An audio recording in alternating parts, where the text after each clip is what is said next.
I'm really fired up about today's video. When to add another honey super, when to add the first one. One of the biggest questions I get asked all the time, when do you add the honey super? Today we're going to answer that because on this one, timing is everything. Look, if you add it too soon, the bees may never go up there and draw it out. If you add it too late, the crowded hive is going to swarm and you're going to lose half of them. Also, we're going to look at how to do it. Do you top super or do you bottom super? And if you don't know those two terms, please watch this video. Those are crucial. We'll also look at 3 different types of frames that may produce different results on how much nectar and honey that you actually get. Finally, we'll answer the question, is the queen excluder really a honey excluder like a lot of bee clubs say? All this and more starting right now.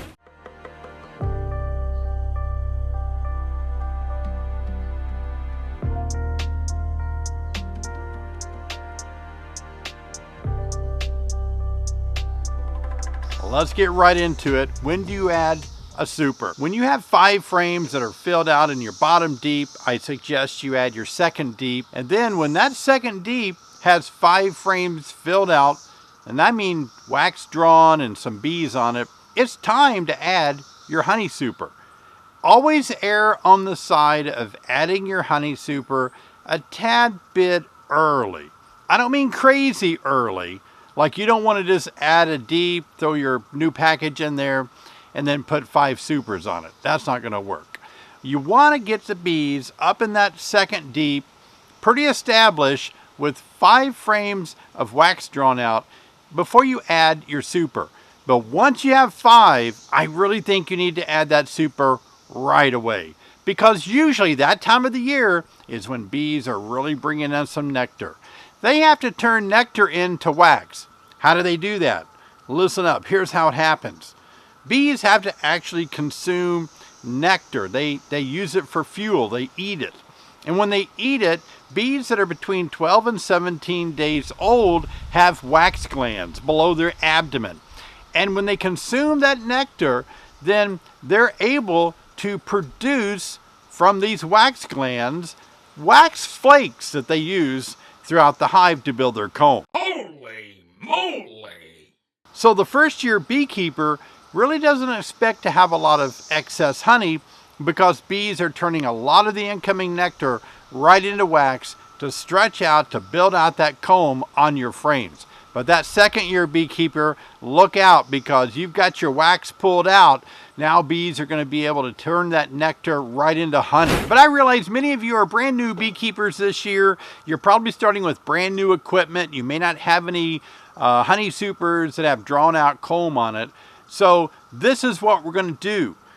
I'm going to say you need to add your honey super when you have 5 frames drawn out in your deep box. Add the honey super. The worst thing you can do is add it too late. By adding it too late, a couple of things can go wrong. If you add it too late, the bees can become overcrowded and they can swarm and you can lose half of your colony. Or if they don't swarm and you add it too late, that colony could have made a lot more honey for you. They just didn't have anywhere to put it. You lose when either of those things happen. Now the next question is, how do you do it? It doesn't seem to be that complicated. But what comes into play is the queen excluder. When do you add your queen excluder? Or should you even use a queen excluder? The best way to look at it, really, is that if you're a new beginner and you're not comfortable with manipulating your queen by picking her up and moving her around, you better use a queen excluder.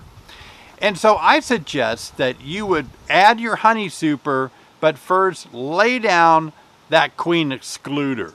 Put the queen excluder on top of that top deep box, whether it's your first one or your second one. So when you get your second deep on, it's time to add the honey super.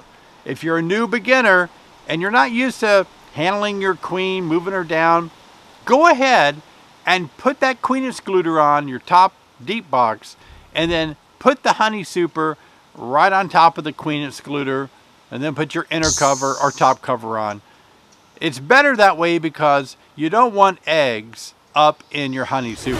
Now the way that the queen excluder works is it has small enough openings that queens cannot pass through. Only worker bees pass through. The queen's thorax and abdomen a little bit too large to go through the queen excluder. Workers can go through there just fine. Which brings me to a pet peeve of mine.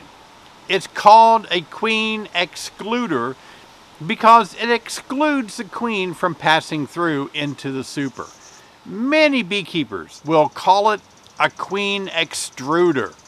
They say the word extruder. It's not an extruder. An extruder is the Play-Doh machine you had when you were a kid, and you put Play-Doh in the little device, and you would put different filters on the end, and when you smash the lever, it would actually push the Play-Doh out through those little star-shaped images, triangle, or separate them into a lot of different pieces. You don't want to extrude your queen, or she will be in many pieces smashed. So don't say queen extruder. It's a queen excluder. Some people may have noticed in my videos that I rarely use a queen excluder. It's because I'm very comfortable handling my queens. We raise queens. I'm playing with queens a lot. I got her picked up. Gonna grab her back 2 legs to hold her stationary while I mark her. Got my marking pen ready. I'm going to put a little white dot on her. And just for kicks, I'm going to throw her in a queen cage.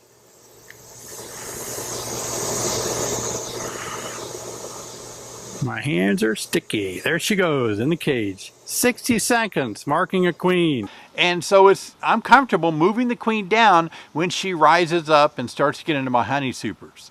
So for me, what I do is I put my first honey super on above my 2 deeps. I don't use a queen excluder. I allow my bees to go up in there, and I allow my queen to go up there if she has to. I'm hoping that she's not. What I'm hoping that will happen is that my bees will actually add nectar into that honey super before the queen has a chance to get up there. She looks at every cell she lays an egg in. So if she sees those cells are starting to be filled with nectar, she does not lay an egg there, and she'll go back down. Now once I get that established, I may have to run her back down a little bit in the beginning, so I'll put my super on, I'll wait 5 days, I'll go back in, I'll look at the frames, I'll look for eggs or the queen. If I see her, I just gently pick her up and move her back down to the brood nest area. That gives my bees more time to put nectar into that top super, and then she won't go up there anymore. This is what happens in nature. Bees living in trees, they have their brood near the opening, they have their honey up above. I think it's a defensive measure on behalf of the bees. Let's say a wasp wants to come in and steal some honey. They have to go through 40,000 bees through the brood nest area before they can find the honey. The honey is never close to the door. It just wouldn't be wise. I will leave my honey super in that position forever. That brings us to another question. Do you top super or bottom super? I think you can do either way very successfully. For me personally, since I don't like to use queen excluders, I top super. Because I've already put my super right above the brood nest area, and they're already filling it up with nectar, and that's going to keep my queen down. It becomes my natural queen excluder. The queen is not coming up and passing through that first level of super that's filled with nectar. She'll go back down. That allows me to put more of my supers on top and hold my queen down. And generally that works for me every time. Again, if you're not comfortable handling your queen, picking her up, keeping her in the brood nest area, I recommend you use a queen excluder above your 2 deep brood nest boxes. In that case, you can bottom super if you want to.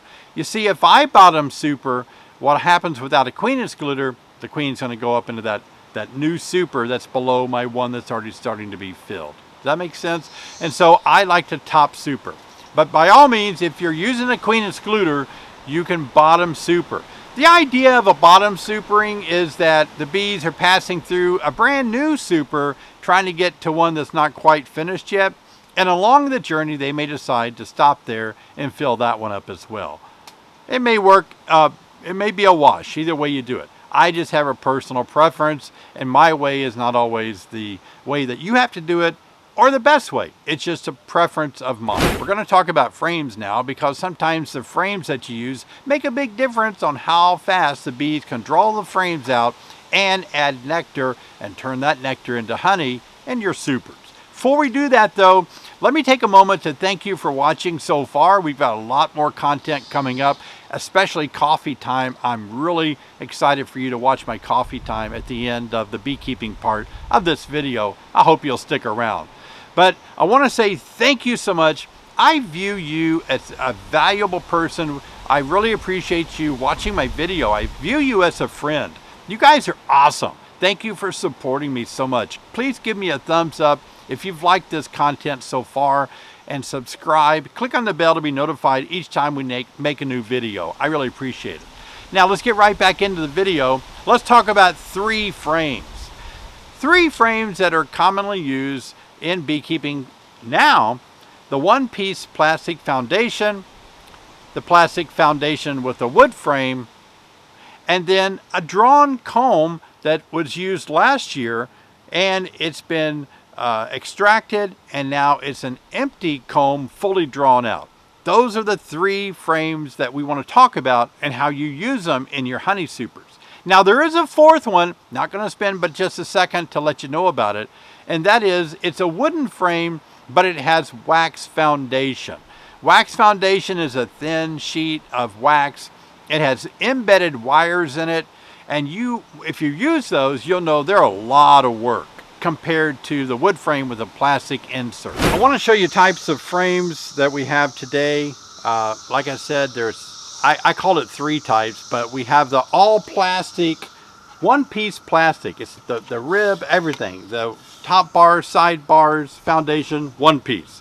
I like these. They work out really well for me. I have no complaints for the one-piece plastic frame. Similarly, there is the wood frame. Now this is what I prefer the most. It's a wood frame with a plastic foundation inserted into it. I love these. They're handy, they're easy to use. It's the only thing that I do use anymore. I do have some plastic foundations, plastic frames when I used to buy them and use them. So they're still out there being used today. You'll see them in my videos. They do fine. On these frames that are wood with a plastic foundation, it makes them last a long time. You can pop these little pieces of plastic out, buy a new piece if you want to, take them out, clean them up, put them back in. Wax moth won't destroy these plastic foundation inserts like this. They go right back in the wooden frame, and they're really nice. I use these in my deep bodies, full-size deep frames, and these super-size medium frames. Love both of them a lot. Now let's get into the hive, and I'll show you how to add supers. Well, don't go anywhere. I've got an exciting coffee time coming up in just a second, where I reminisce about what it was like when I was growing up in the 60s and 70s. And I'm going to show you how important it is that we continue to live in the present moment. First thing you always want to do is smoke the hive good. Raise up the top cover just a little bit. If you've got some bees that are pretty defensive, then you want to use more smoke than normal. I've got a cicada video coming up explaining what's going on with the 17-year Generation 10 cicada. Watch for that. So now that we have this colony going pretty solid, we're going to add a honey super, and in my case, I'm going to add a honey super that already has drawn out comb. Here's a honey super. It's got some drawn out comb from when I harvested out the honey last year. Okay, so if you're starting out as a new beginner beekeeper, you want to use a queen excluder, because until you get more experience in picking up your queen and handling her, it may kind of freak you out. So once your hive gets the second deep with about 5 frames that are drawn out, then you want to add your queen excluder. You simply lay it down on top of your deep box like that. Give it a little push around the edges to help it seal down better. Now you know the queen is below there. Next, you want to add your honey super. Simply lay it right on top of the queen excluder and drop your top on. It's as simple as that. Now if you want to do it the way I do it and not use a queen excluder, maybe you have a little more experience in handling your queen, what I'm going to do is just put my honey super on here now, and then in 5 days I'll come back, I'll give it a look through, make sure the queen's not up there. Without putting the queen excluder on there, this may speed up my hive's ability to draw up into this super, stretch the comb out, and then add nectar and eventually cap it over with honey. The downside of that is my queen could come up there before the nectar does. And so sometimes the queen might lay eggs in the freshly drawn out comb. And that's why in 5 days I'm going to drop back in here, take a look, see if the queen's up there, and if she is, I'm going to pick her up by her wings and I'm going to drop her into the bottom board or into a lower deep so that she can start over laying eggs down below again and not be tempted to come up here. Meanwhile, my bees will cooperate and begin drawing the comb out and putting nectar in those cells, and the next time the queen may drop up there to take a look, guess what? It's going to be nectar in there and she won't be able to lay any eggs. Now, since this is my super that I'm going to leave on there, kind of leave it on about forever. I'm going to leave it on there all summer and even in the winter. It's going to be my queen excluder by nature. In other words, when the queen walks up here and sees it's where the honey is stored, she knows she can't lay eggs in the honey area of the colony. So she's going to have to find open cells in the brood area to lay her eggs. So it's going to force her to go back down, allowing me to continue to put more supers on top. I can put 7 or 8 more up here, and the queen's never going to go up past this one here because it signals her that the honey is above and the brood nest is below. Now, if I were to bottom super in this scenario, what would happen is the queen would lay eggs in the super that's just right above the brood nest area, unless I use a queen excluder. But since I don't like using queen excluders, this is my way of letting this become my queen excluder. And so therefore I don't have to bottom super. I just keep putting supers on the top and it makes it much easier. If I have 5 supers here and I'm bottom supering, I've got to take 5 supers off and put one on the bottom. And I don't know if you've lifted a full honey super yet, but it weighs probably between 30 and 60 pounds, one box. Pretty heavy stuff. So you want to make sure to make it as easy as possible. And that's another reason I like to super on top. Much less labor intense process. And if you use a queen excluder, it is going to slow down the bee's ability to go up through it, both to draw the comb out and to put the nectar in there as they bring it in from their foraging trips. Well, cicada again. I'm thoroughly enjoying being outdoors tonight. The evening is beautiful here. One of the benefits of living outdoors in the country in Illinois, beautiful evenings, very comfortable, and we may have our harsh winters, but boy, spring, summer, and fall is worth every moment of it. And I was just kind of thinking about what happened a few days ago, and I kind of wanted to tie it into a bit of encouragement for you. I was at a big event, a competitive event, over the last weekend, and there was about 300 people there competing, and I was one of them. And at one of the places that I was at, there was a young man there, probably 8 to 10 years old, and he looked like he was kind of bored just sitting there. So I, went up to him and I said, "Hey, how you doing? What are you doing here?" And he's like, "Oh, I'm here with my cousin. He's over there," and he pointed to one of the officials, a young official, maybe 20, 30 years old. And I was like, "Oh, okay, cool." And I was like, "Do you play video games? What do you do?" And he's like, "Sometimes when I'm at my cousin's house." I was like, "Cool. Do you have video games at home?" And he was like, "No, I don't play video games." I was like, "Oh, well, what do you do for fun?" And he said, "I play outside." And I was like, all my buddies and friends were kind of standing around there waiting with me. And I said, they were kind of listening, and I said, "Wow, you're like a 1960s kid." And they all laughed, because back in the 60s and 70s when I grew up, we played outside. And it's not to say that that being indoors and playing video games, I know a lot of parents are kind of hard on kids these days. Why don't you go outside and do something? When I was a kid, I had to dig a hole, I had to mow the yard, I had to paint the house, and you're just sitting around doing nothing. But it is a little different than that. Kids are, if we'd have had video games when I was a kid, that's what I would have been doing. I mean, we used to go to arcades, remember? We had these early introductions of video games when I was a kid that were kind of like screens that just kind of rolled, and they kept rolling by, and they were the same thing, but it looked like you were moving and you weren't. I mean, just, wow, low tech.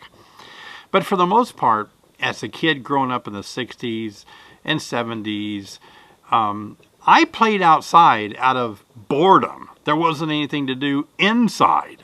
And so inside we had one television that was mostly black and white until I was a little bit older, and we finally got the first colored television set. And boy, it was not, don't think it was anything like what you see now, because it wasn't. You could barely tell that Gilligan had an orange shirt on or a blue shirt. You couldn't hardly tell it on Gilligan's Island. But anyway, it was a step toward seeing something more realistic than just black and white. And we only had 3 stations, ABC, CBS, NBC, maybe public television. And we didn't have a lot of shows to watch. We had some of our favorites. I know I'm talking to some of you guys and gals out there. We did have the Brady Bunch, the Munsters. We did have Gilligan's Island. We had, I Love Lucy. We had Andy Griffith. We had some shows that we watched, Carol Burnett's show. And as we got a little older, we might stay up and watch Johnny Carson, his monologue or something. We had shows, but boy, they were nothing like what we have today with internet television by any stretch of the imagination. Another thing that was different about growing up when I grew up was that we weren't desperately poor, but by no means did we have a ton of money. And my brother and my sister, both older than me, we didn't get a lot of things during the year. We would have decent clothes. We couldn't get everything we wanted, but my mom and dad kept us in shoes and pants and shirts and coats and so on. But during the year, like if you wanted a toy, a special toy, wasn't going to happen, because then you got all your cool toys at Christmas. And I think that's why Christmas, for people my age, holds a real sentimental value, a real importance in our lives as adults now, because when we were kids, that's kind of when we got the bulk of all of our toys. On Christmas morning, before it got daylight, we got all of our toys, all of them, in one 30-minute tearing open the present moment for the whole year. That was about it. Now, on your birthday, you got kind of a couple of nice things, but nothing like Christmas. Christmas is when you got your bike. It's when you got that new skateboard. It's when you got that new G.I. Joe Jeep. It was just something magical about Christmas. Is because, wow, that's when we got those awesome toys that we could play with all year long. And so it was just magical. And that's interesting to kind of think back about how different we are now, with how kids are different now than they were when we were kids, and what kids have today. Kids do get a lot more toys during the year, and let's face it, there's just a lot more toys. We didn't have any digital toys growing up. None. Digital toys weren't part of the landscape back then. We had more mechanical toys, toys that were more like an army helmet, a Barbie doll. We had more like practical things that you could do, and it was just, they were cool and fun. Battleship, is that what the name of that little game was? Battle Station, Battleship, where you kind of bomb another side of the panel, like B4, and your bomb would hit near his ship. That was fun. But we had stuff like that, not high-tech digital things in the 60s or 70s. And I guess reminiscing about all of those things in the past brings us to a point where all of us, when we start talking that way, when I get around people my age and we start talking about those days, it's so hilarious. I mean, instantly, we all begin singing Gilligan's Island like we know it by heart. I mean, it's amazing how people loved those shows, and they loved everything about them. And they were a little dorky. When you watch them now, you're like, ooh, wow. And every time I mention, like Gilligan's Island to some of my buddies, they'll be like, what do you think? Ginger or Marianne? Which one was better looking? It's just like, it left such an impression on youngsters, didn't it? Gosh, those people stuck on that island, we kept thinking every Saturday they were going to get off, and they weren't. But it was just a mystery. And by the way, I think Marianne was the better looking one. Cuter anyway. So when you look at that, you look at your past and you remember some cool things about your past, right? And you're like, oh, I remember those days. And another one of my buddies said, you know what? When I was a youngster, I graduated from high school, I went into the Army, got out of the Army, became a mechanic, retired as a mechanic, never made more than X amount of money, and that was my life. And he said, back then you could do that. You could go to school, you could get a job out of school, and it wasn't like you had to have, a college degree. You could get a job and raise a family right out of high school if you wanted to. You could find that kind of job. I mean, it's amazing. It's not the case today. It's hard. Today you have to have a college degree and more to find a job that pays well enough for you to pay your bills and live, I would say, a middle-class life. It takes a lot of money. It didn't seem like it took a lot of money back then. Gosh, I remember I had a job when I was in high school. As a junior or a senior, I worked half a day. I was on some kind of work program. So I worked half a day in a factory, went to school the other half of the day. And I think I was pulling in nearly $1.50, $2 an hour. And that was a lot of money back then. That was like 1977 or 78, nearly $2 an hour. Whoa. The price of gas, I don't know if I remember, but I think it was right at $1.68. That kind of comes to my mind. So I would have to work an hour for 1 gallon of gas.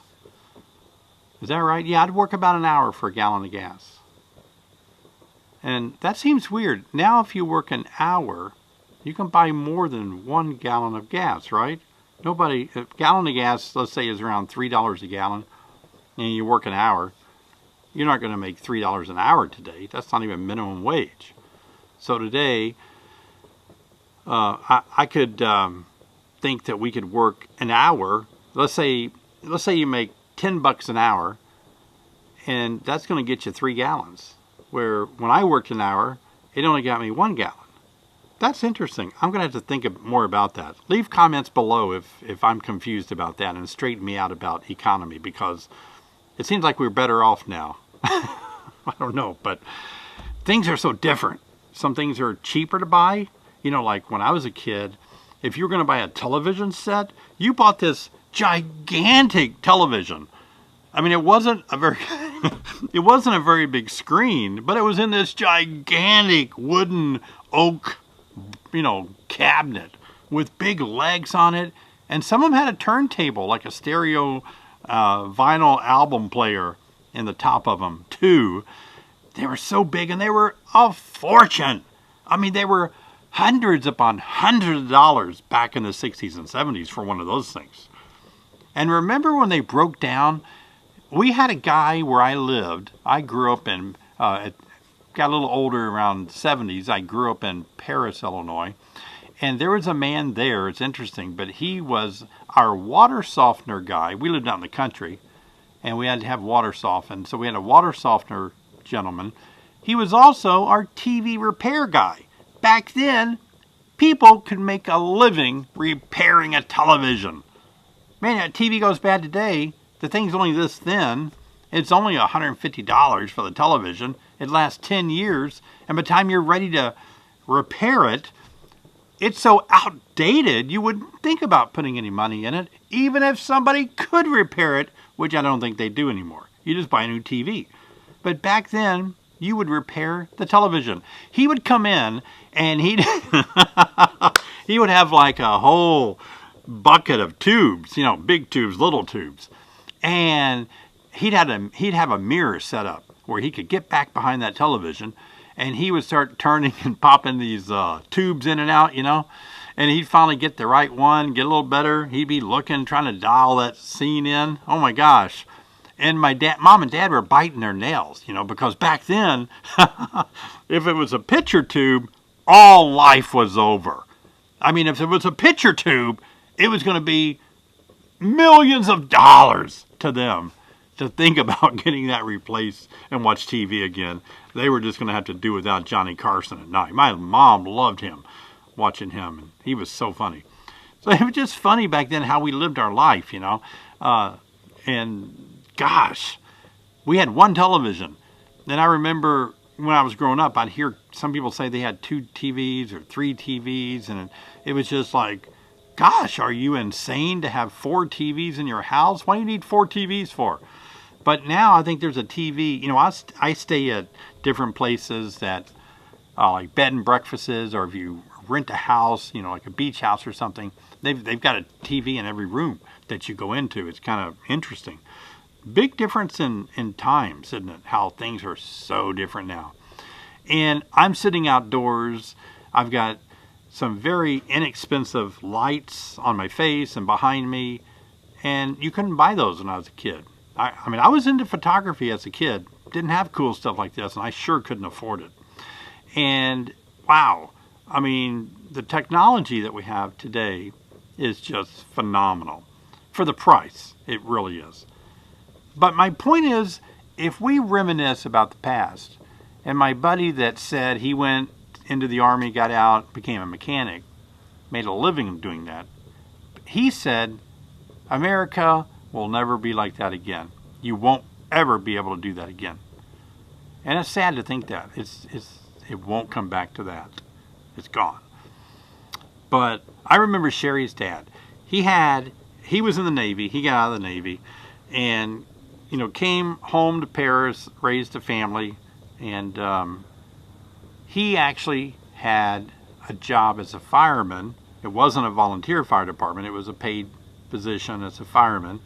And, he worked, I don't know the schedule. He was like on 24-hour call 2 or 3 days, off 2 days. He had a schedule, something like that. On the days he was off, he did everything. I'm amazed. He worked at a gas station. Back then, you pull into a gas station and people would run out to your car. They'd ask you how much gas you want. You'd tell them like, give me $5, They would fill it up for you. And they would wash your window while the thing's filling up. I remember they had like some of the gas stations when they washed the windows. I was a little kid then. But my mom and dad would, be sitting in the front seat, windows rolled down, and they'd wash the windows. The windows had this kind of a watered down gas smell, which made me think they put a little bit of the gas in the water that they used to wash the bugs off of the windshield. I don't know if that's how they did it, but it smelled like that to me. But we would just sit there and wait. You want me to check your oil? I mean, they'd check your oil, put another quart in there if you were low or something. They'd check your tires. Well, anyway, Sherry's dad did that too, even though he was a full-time firefighter. And he was a butcher at a grocery store. He cut meat. And one time, he would drive around and refill candy machines.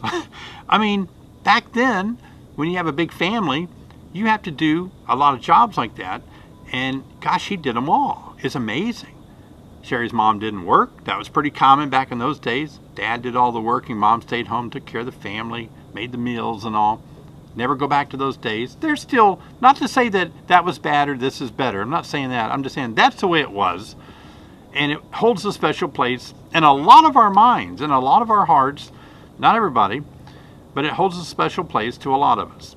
Now, if we want to, we can get sentimental, reminisce, and get stuck in our past. What good is that? All right? What good is that? It was good that we had a past that we look back on fondly and we think, "Oh, that was cool. I love that. I wish we could do that again. I wish every town could be like Mayberry RFD." But I want you to think about this. Don't get stuck in your past. The past was great. It got us to where we are now in the present. But we need to move on out of our past. Don't sit around and think, "I don't like my present situation because it's nothing like my past." I don't think that's the right attitude. We should say, "I need to learn to love the present situation I'm in because back then our past was our present situation. When we were in it, when we were living it, it was our present moment. Now is our present moment. And we should be really enjoying these moments and, just relishing every second that we have to live right now in this period of our existence and build memories. And when we get into the future, we'll be like, "Hey, remember back in 2021? Back then it was so funny. We had this and we did that. We used to hold these little things up to our head and talk on these phones. Now we have it embedded in our eyes or something." we used to have to drive our cars around. Now we don't. We just jump in and say, "Take me to California," and we just wait for our car to get there. I don't know what's going to happen, but I'm saying we've made a lot of advancements.